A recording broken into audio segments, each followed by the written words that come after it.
कि मौलवी तेरा दुश्मन नहीं है जो तुझे इन बातों से रोककर तुझसे दुश्मनी कर रहा है। मौलवी से बड़ा शुभ चिंतक दुनिया में कोई नहीं है। दूसरे आदमी को तू गाली दे वो तुझसे बदला लेता है, दूसरे आदमी को मारने की बात कर वो तुझसे बदला लेता है। लेकिन इस धरती पर एक गिरोह है मौलाना का, अगर तू बोलता है मस्जिद से मैं निकाल दूंगा, मगर ये जुमा के खिताब में ये नहीं बोलता है जाओ तू जहन्नम में, मैं बेवजू नमाज पढ़ा दूंगा, ये नहीं बोलता है। ये कहता है तेरे गले में जो सोने का लॉकेट है ये पहनना हराम है, ये जहन्नम जाने का जरिया है। ये हाथ में जो सोने की चैन है ये पहनना हराम है। ये जो तू एक वक्त की नमाज छोड़ना हराम है, तू इसे भगाने की बात कर रहा है या तेरे जन्नत ले जाने की बात कर रहा है? तू इसे मारने की बात कर रहा है, ये तुझे हराम और हलाल की बात कर रहा है। पता ये चला असल में शुभ चिंतक खैर ख्वाह जिसे कहते हैं, तू दुश्मनी कर, इनकी जगह के खिलाफ हो जा, इसे भगाने की बात कर, मगर ये तेरे जन्नत जाने की बात करता है, तेरी सेहत की बात करता है, तेरी आबादी की बात करता है। तो गालियां सुनकर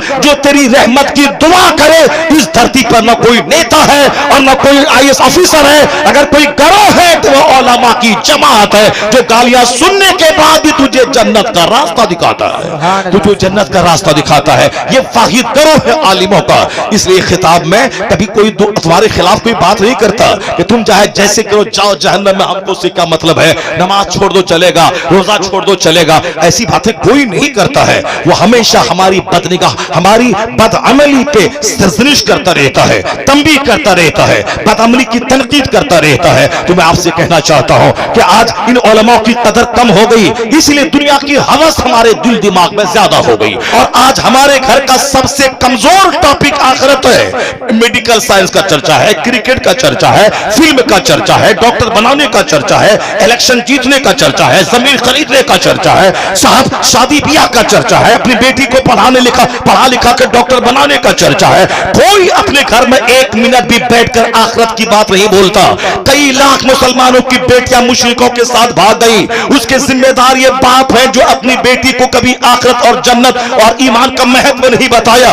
अपनी बेटी को सिर्फ फिल्मी जिंदगी, माल वाली जिंदगी, आसाइश वाली जिंदगी, तो फिर तो वह आसाइश के चक्कर में काफिरों के पास जाना पड़े, वह चली गई। आपने कब बताया है कि असल में ईमान सबसे बड़ी चीज है? दुनिया मिले न मिले, अगर ईमान सलामत है सबसे बड़ा वो धनवान है। दुनिया की जिंदगी आर्जी, फानी और वक्ती टेम्पररी है, असल दायमी जिंदगी आखिरत की है। अगर आप भुट्टी में पिला देते, अगर कोई दुश्मन उसको कहता कि 10 लाख रुपए मैं दूंगा, तू मेरी गोद में आ जा, या बोलती मैं सारी जिंदगी कुंवारी रह जाऊंगी मगर ईमान का सौदा नहीं करूंगी। इसलिए हर माँ बाप पे लाजिम है कि इंजीनियरिंग की बात बाद में करे, मेडिकल साइंस की बात बाद में करे, पॉलिटिकल तबसरा बाद में करे, पहले आखिरत और इस्लाम और ईमान का महत्व बता दे। दुनिया में कुछ मिले ना मिले, उसका बच्चा ईमान लेकर अगर आखिरत में चला गया तो सबसे बड़ा धनवान वही है और सबसे बड़ा कामयाब बाप वही है जो बच्चे को कुछ दे ना दे ईमान की दौलत।